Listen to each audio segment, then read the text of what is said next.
바벨론보다 큰 하나님 11번째 시간이고요. 다니엘 이제 마지막 시간입니다. 오늘 우리가 읽은 본문 다 모두가 아시는 것처럼 다니엘의 마지막 장면입니다.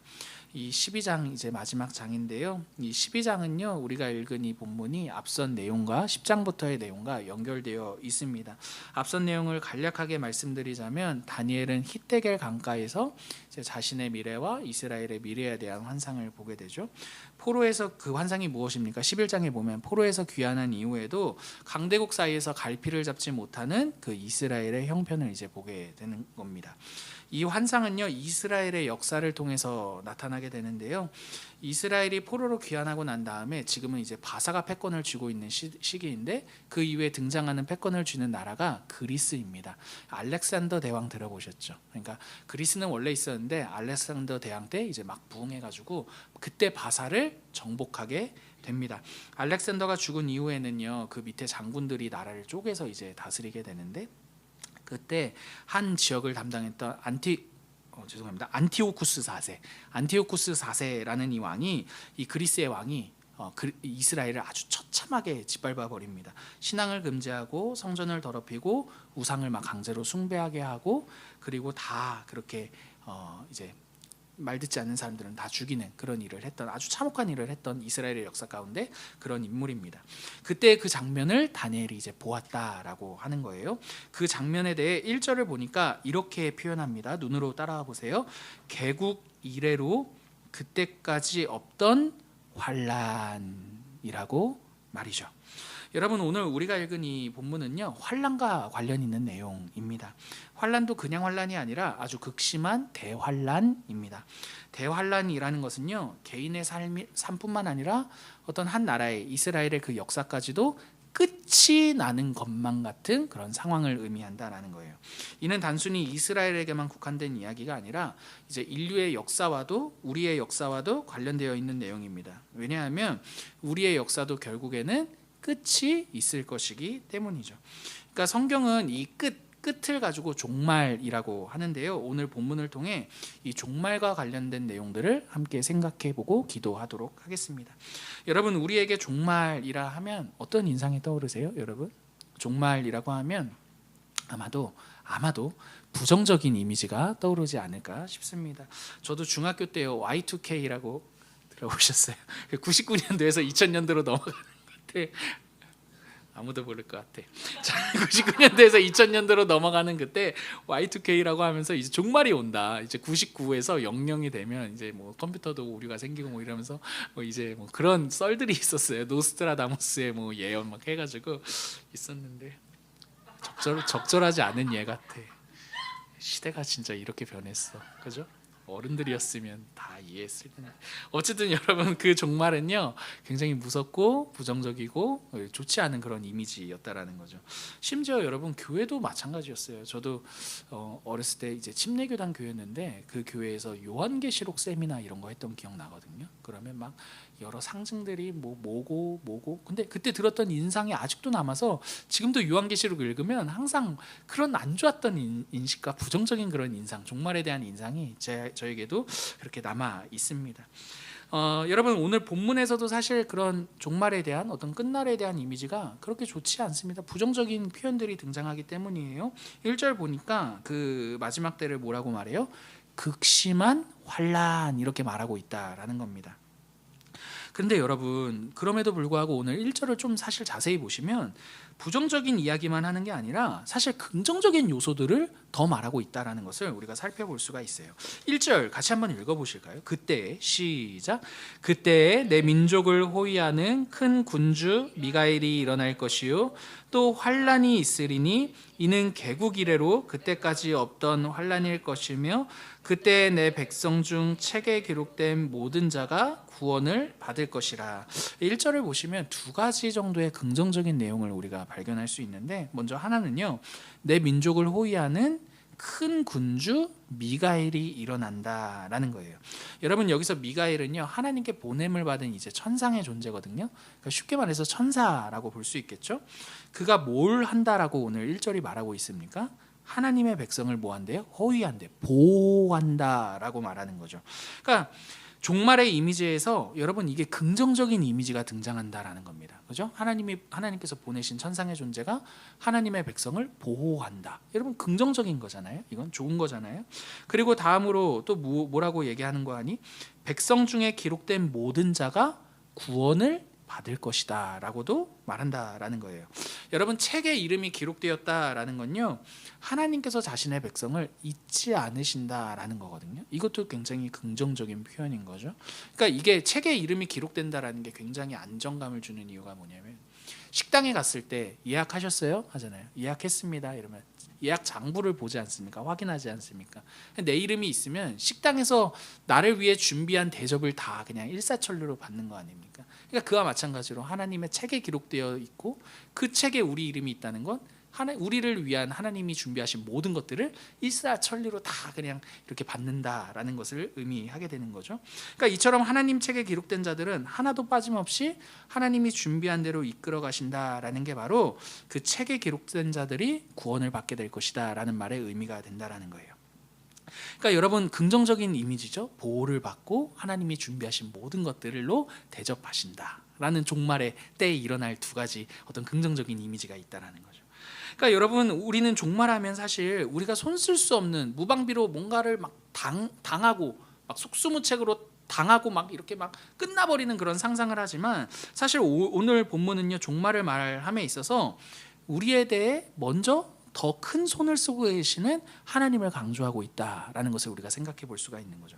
그러므로 여러분 우리가 종말의 이미지를 좀 역전시킬 필요가 있다라는 것입니다. 어떻게요? 속수무책으로 당하는 이미지가 아니라 오히려 더 하나님께서 우리의 삶에 손을 쓰시고 보호하시고 우리를 잊지 아니하신다. 그게 종말에 더 분명하게 드러나게 될 것이다. 여러분 그게 우리가 종말에 대해 좀 이미지를 새롭게 가져야 될 부분이다라는 겁니다. 그래서 부정적인 이미지가 아니라 종말은 긍정적인 이미지다라는 것을 우리가 마음에 품어야 한다라는 거죠. 더 나아가 여러분 하나님의 책에 기록된 자들에게 일어날 아주 좋은 일에 대해 2절은 이렇게 말하고 있어요. 2절도 같이 읽어볼게요. 땅에 시작. 땅의 티끌 가운데에서 자는 자 중에서 많은 사람이 깨어나 영생을 받는 자도 있겠고 수치를 당하여 영원히 부끄러움을 당할 자도 있을 것이며. 여러분 2절을 보시면요, 자는 자 중에 많은 사람이 깨어나 영생을 받고 또 다른 사람들은 깨어나 수치를 당하며 영원히 부끄러운 자들이 있을 것이다 라고 하죠. 여러분 이게 구약에서 언급하고 있는 부활에 대한 내용입니다. 구약에서도 부활을 이야기한다라는 거예요. 여러분 근데 부활은요 의인만 부활하는 거 아닌 거 아시죠? 의인뿐만 아니라 악인까지도 함께 부활합니다. 그래서 오늘 본문에 따르면 의인은 영생의 부활이고 악인은 심판의 부활이다라는 거죠. 여러분 때문에 요한복음을 보시면 예수님도 동일하게 말씀하세요. 요한복음 5장 29절인데 제가 읽어드릴게요. 들어보세요. 선한 일을 행한 자는 생명의 부활로, 악한 일을 행한 자는 심판의 부활로 나아오리라. 이렇게 말씀하세요. 이해가 되시죠? 의인도 부활하고 악인도 함께 부활하여 그 부활이 영생의 부활이냐 심판의 부활이냐로 갈리게 된다는 것이죠. 여러분 자세하게 설명하지 않더라도 분명한 것은요, 의인에게는 생명의 부활, 악인에게는 심판의 부활이 있을 것이다 라는 것을 우리가 생각해 볼 수 있다는 겁니다. 여러분 어찌되었든 오늘 2절을 통해 우리가 종말에 대해 가질 수 있는 이미지는요 여러분 긍정적입니다. 긍정적이라고요. 왜냐하면 종말이 집어삼킬 수 없는 결과가 우리들의 종말이라고 말해주고 있기 때문입니다. 그게 바로 뭐예요? 부활이죠. 종말이 집어삼킬 수 없는 결과가 너희에게 있어. 그게 뭐예요? 부활이라고 말하는 게 지금 1절과 2절의 내용이다라는 겁니다. 여러분 때문에 부활은요 단순히 우리에게 우리 다시 살아날 거야 여러분 이 정도를 말하고 싶은 것이 아니라 그리스도인들의 종말이 어떠할 것인가에 대한 성경의 증언이다라는 거예요. 그래서 여러분 결론부터 말씀드리자면 기독교 신앙이 말하는 종말이란 끝이 아니라 완성입니다. 완성이에요. 종말은 부활이 처음 창조보다 더 나은 새로운 창조로서 하나님의 일하심의 완성이기 때문입니다. 이해가 되시죠? 그래서 여러분 우리에게 종말은 부정적일 수가 없고 굉장히 긍정적인 거죠. 왜요? 하나님이 종국에 이루실 그 구원의 완성을 역사 가운데 우리에게 보이실 일이 종말이기 때문입니다. 여러분 때문에 우리가 신약을 통독해 가면서 요한계시록을 읽잖아요. 그럼 끝으로 읽으면 안 돼요. 그걸 완성의 그림으로 읽어야 된다라는 겁니다. 요한계시록을 끝으로 읽잖아요. 그럼 무서워요. 아우 이거 끝났다, 큰일 났다, 두렵다, 어떡하냐 막 이렇게 읽는 거죠. 근데 요한계시록에 기록된 목적은 하나예요. 분명해요. 이걸 잡고 요한계시록을 들어가면 요한계시록이 좀 수월하게 풀려요. 무엇입니까? 하나님께서 우리들에게 종국에 가져다 주실 완성의 그림, 완성의 이미지, 그게 바로 요한계시록을 기록한 목적이다라는 거죠. 그래서 여러분, 그 완성을 이루신 이가 누구이십니까? 그리스도인 거죠. 예수 그리스도가 그 완성을 이루셨고, 예수 그리스도 안에 있는 너희들의 삶은 세상이 말하는 종말에 집어삼킨 받는 그런 인생이 아니라 도리어 그 종말을 완성을 향해 들어가는 문을 삼아 그 문을 열고 완성을 맛보게 될 거야. 여러분, 이게 종말이 우리에게 가져다주는 의미이고, 종말을 생각할 때 때문에 부정적인 게 아니라 긍정적인 이미지로 봐야 하는 이유가 된다라는 겁니다. 그래서 여러분, 종말에 대해 하나님께서 이루신 구원과 그 완성에 대한 이 담대함이, 그 종말을 생각할 때 이러한 담대함이 우리 가운데 생기게 된다면, 여러분, 종말을 키워드, 이걸 종말을 빌미 삼아서 막 겁주려는 사람들로부터 좀 이렇게 자유로울 수 있는 이 담대함이 생깁니다. 여러분, 수년 전에 이 종말 키워드 가지고 교회 안에서 막 그렇게 예언같이 하면서 겁을 주는 분들이 계셨어요. 근데 실제로 많은 분들이 그분 목소리에 귀를 기울였고, 왜냐면 그때 우리 상황이 좋지가 않았거든요. 그러니까 막 이 국제 정세랑 막 이런 게 맞아 떨어지니까 거기에 더 솔깃한 거예요. 근데 그분의 방식이 무엇이었느냐 하냐면, 막 두려움을 자극해, 막 무섭게 만들어. 지금 국제 정세가 이렇잖아. 근데 지금 이제 종말의 때가 이제 온 거야. 막 이런 식으로 이제 맞아 떨어지게끔 해석해서 막 그럴 듯하게 말하는 겁니다. 그러니까 사람들이 그 사람 말에 귀를 기울이는데, 왜 귀를 기울이는가 생각해 보면 무섭고 불안하고 두려웠기 때문이죠. 그 두려움을 자극시켜서 자신의 말을 듣게 만들었다는 거예요. 근데 여러분, 그렇게 두려움을 자극해서 자신의 말을 듣게 하는 그 말은요, 여러분 꼭 기억하세요. 절대 진리일 수가 없어요. 여러분, 왜냐하면 진리라는 것은요, 두려움과 공포심을 자극해서 내 말이 맞지? 여러분, 이런 식의 설득력을 갖는 게 절대 아니기 때문입니다. 여러분, 그런 사람들의 특징이 또 있어요. 무엇이냐 하면, 종말에 대해 자기만 아는 것처럼 막 말해요. 썰을 풀어요. 그러니까 저도 생각해 보면 어렸을 때 요한계시록 그런 이야기 막 간증 듣다 보면 저 사람은 너무 신비한 이 계시를 받은 것 같고, 실제로 그분들도 막 자기한테만 막 말씀하신 것처럼 막 말한단 말이에요. 어찌되었든 그분들도 비난하는 것 같은데, 어찌되었든 여러분 그냥 편하게 들어주십시오. 편하게 들어주십시오. 나중에 이거 편집하면 돼. 여러분 근데 들어보세요. 여러분 근데 여러분, 요한계시록 근데 한번 생각해 보십시오.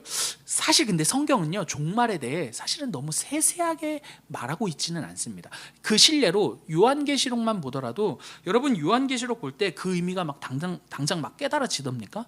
여러분 안 그럽니다. 물론 우리의 성경적인 지식이 부족하기 때문에 깨달아지지 않는 영역도 있지만, 여러분 그렇다라고 해서 1대1로 막 대응되듯이 그렇게 풀어지는 게 아니라는 것도 여러분 아실 것입니다. 대표적인 예로, 여러분 그 666 1대1로 막 해석하려다가 과거 90년대 초반에는, 이거 또 손해보는 비유이긴 하지만 90년대 초반에는요, 그게 바코드라고 했단 말이죠. 그때 막 와서 간증하시고 요한계시록 풀어주시는 분들이 그 바코드다. 그래서 이제 뭐 아무튼 바코드 썰이 있었고, 지나고 나니까 최근에 뭐 베리칩인가 뭐 몸에 심는 칩 그거 얘기하고, 뭐 아무튼 다양하게 많은, 그러니까 여러분 이렇게 막 하다가 다 실수하는 거죠. 그죠?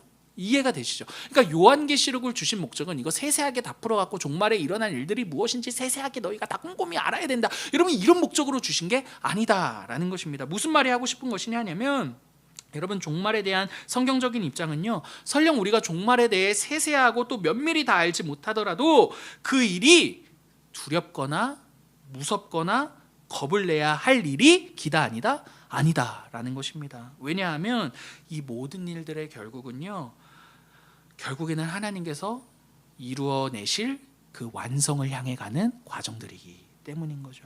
그래서 여러분 4절을 보시면 이렇게 말을 하고 있어요. 4절도 같이 읽어볼게요. 다니엘아, 시작. 다니엘아, 마지막 때까지 이 말을 간수하고 이 글을 봉함하라. 많은 사람이 빨리 왕래하며 지식이 더하리라. 여러분 여기 4절을 보시면 이 말을 간수하고 이 글을 봉함하라 라는 말을 주목해야 되는데, 이 말은 9절에서도 반복되고 있거든요.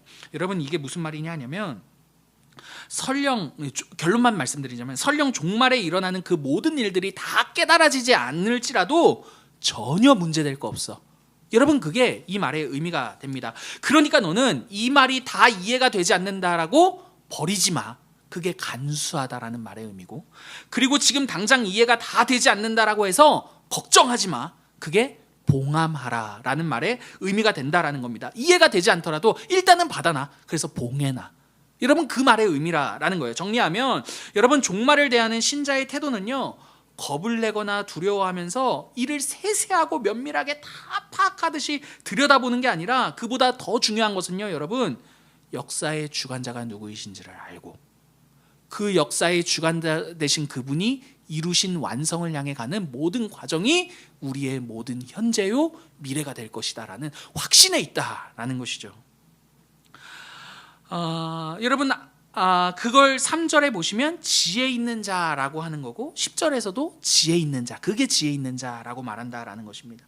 여러분 지혜 있는 자는요, 말세는 말이야, 종말엔 말이야, 이런 일이 있을 거고 이건 이럴 거고, 여러분 이렇게 막 아는 척하는 것이 아니라 설령 다 이해할 수 없을지라도 하나님을 바라고 하나님이 이루실 완성을 향해 가는 과정임을 신뢰하며 하루하루의 인생을 기꺼이 살아내는 자, 여러분 그게 바로 지혜 있는 자라고 말한다라는 것이죠. 여러분 여기까지의 내용을 가지고 우리의 삶을 한번 좀 생각해 보면 좋겠습니다. 여러분 우리 종말 어떻게 살아야 됩니까? 우리의 종말을 어떻게 살아야 됩니까? 여러분 종말은요, 우리 개인의 종말도 있을 것이고 또 이 역사의 종말도 있을 것입니다. 여러분 근데 어떠한 종말이든지 간에 분명한 것이 있다면 우리의 종말은요, 끝이 아니라, 우리가 맞이하게 될 종말은 끝이 아니라 완성이라는 사실입니다. 사랑하는 성도 여러분, 이 역사는요 완성을 향해 가는 거예요. 끝을 향해 가는 게 아니라 완성을 향해 갑니다. 다 불타고 없어질 세상 무엇을 바라며 살리오? 여러분 그런 염세적인 이 종말론이 우리의 종말론이 아니다라는 거예요. 여러분 불타고 없어질 세상의 모든 운명 있잖아요. 헛되고 헛된 모든 운명은요 예수 그리스도께서 담당하셨습니다. 여러분 그리고 그분께서요 자신 안에 이 세상의 모든 아름다움들을 회복하셨습니다. 여러분 그게 바로 우리가 받은 구원의 의미라는 거예요. 여러분 때문에 우리가 받은 구원은요, 우리가 우리의 삶 속에서 살아가는 그 모든 순간들이 예수 그리스도께서 자신의 죽으심과 부활하심으로 이루어내신 아름다움을 향해 가는 과정이라는 것을 우리가 상상하며 살아갈 수 있게 된다는 거죠. 여러분 그냥 인생살이를 하는 것이 아니라 우리의 오늘이 그리스도께서 완성하실 아름다움에 맞닿아 있는 하루가 될 수 있다라는 거예요.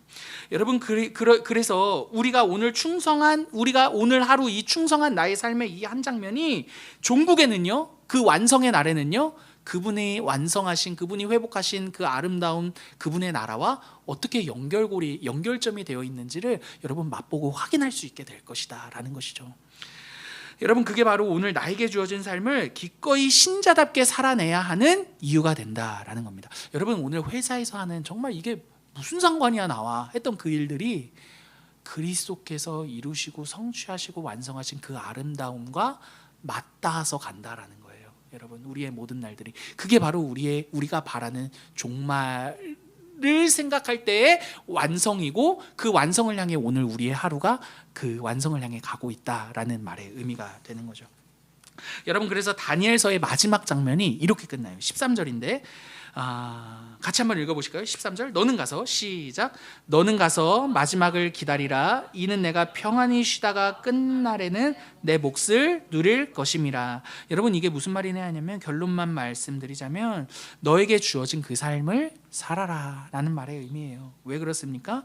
너의 삶이 종말에 집어삼켜질 삶이 아니라 결국에는 너의 그 삶이 하나님께서 이루실 완성을 향해 가는 삶이고, 그 삶에 뿌린 모든 씨앗들이 하나님께서 모든 것을 완성하실 그날에 제대로 보게 될 것이기 때문인 거죠. 여러분 그러므로 너에게 주어진 너의 삶을 너답게 살아. 너의 하루를 너답게 살아. 여러분 그래서 바른 종말관을 갖잖아요. 우리의 오늘에 관심이 있어요. 여러분 그래서 고린도 전서였나요? 부활을 말하는 장에 보면 부활을 바울이 말한 다음에 그러므로 너희의 현실 가운데 굳게 서라고 말해요. 현실을 살라라고 말해요. 왜요? 우리의 오늘 이 현실이 완성을 향해 가는 과정이니까요, 여러분. 여러분, 그러므로 우리 함께요, 우리에게 주어진 삶을요 재미있게 살 수 있었으면 좋겠습니다. 오늘 내가 내 삶에 뿌린 그 씨앗들이 지금은 당장 우리 이 세상 가운데 집어삼킴 당하는 것 같아 보이지만 아니다. 이 씨앗들이 결국에는 하나님 나라의 그 완성의 날에 얼마나 아름다운 것들로 하나님이 보이실 것을 내가 내 두 눈으로 똑바로 볼 날이 반드시 올 것이다. 여러분, 이러한 종말에 대한 바른 이해와 고백을 가지고서요 우리 각자의 삶을 힘내어 살아낼 수 있었으면 좋겠습니다. 여러분, 종말은 나쁜 거 아닙니다. 부정적인 거 아닙니다. 완성입니다. 그 완성을 맛보아 완성을 기대하며, 완성을 바라며, 완성을 또 상상해가며 우리의 현실에 그 씨앗들을 심어갈 수 있는 저와 여러분 되기를 간절히 기도합니다. 아멘. 우리에게 주신 말씀 놓고 함께 기도할게요.